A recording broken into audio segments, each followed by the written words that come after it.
Welcome to the Lizard Alliance fleet.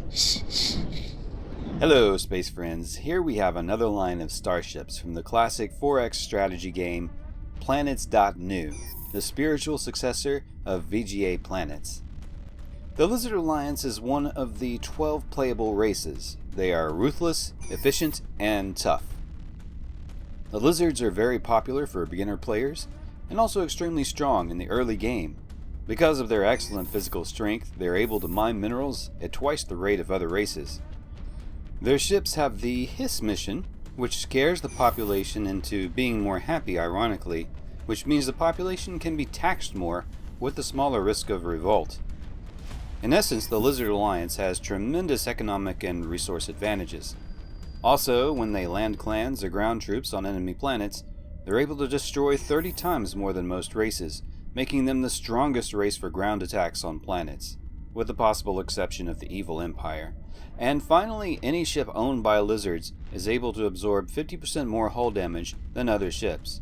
This means that even for the unimpressive lizard ships, they can often stand toe-to-toe with ships that are stronger on paper. Every lizard ship has a few distinguishing features. For one thing, all lizard ships have a solid hull construction. There are no superfluous armatures, pylons, or fixtures. They all have a greenish brass color, which they do not bother to keep very clean, and hull plating that resembles large armored scales, not unlike a crocodile.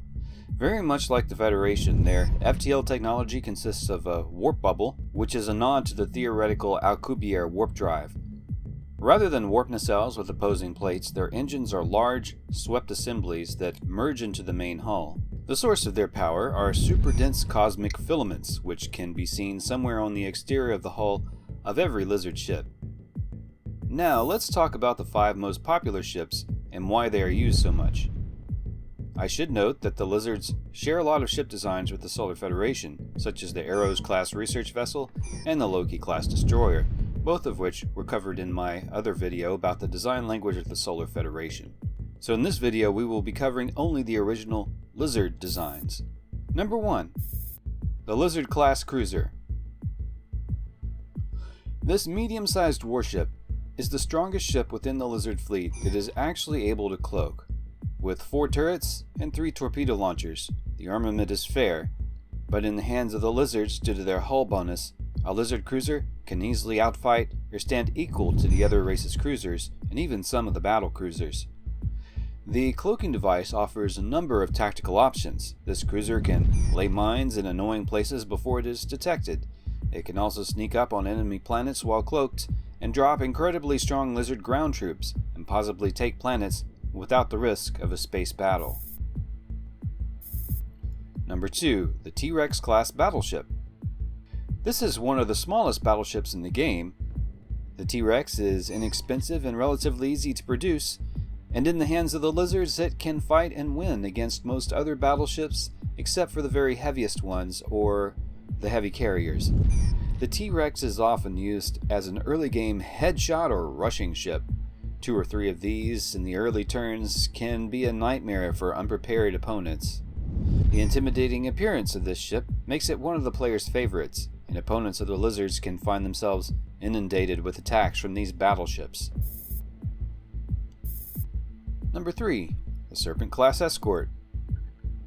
The Serpent is not normally used as an escort, but more as a nice tax collection ship and hissing ship to scare the planet populations into allowing higher tax rates.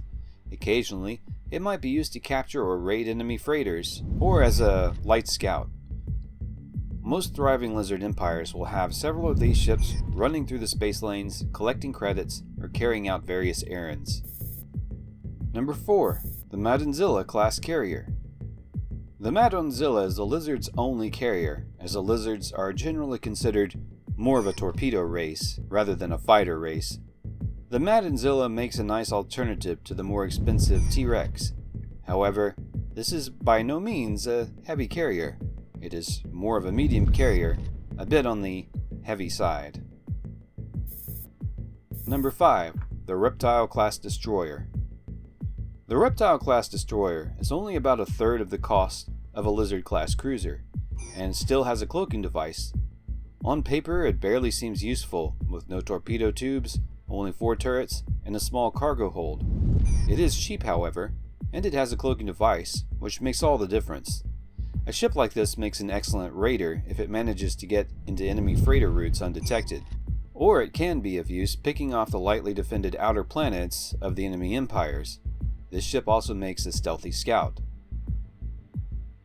So, all in all, the Lizards are a fun and relatively easy race to play in Planets.nu. If you haven't already, be sure to check out the game for free at the website Planets.nu. This is a game I'm personally making ships for. Also be sure to subscribe, like, and comment. Until next time, space friends.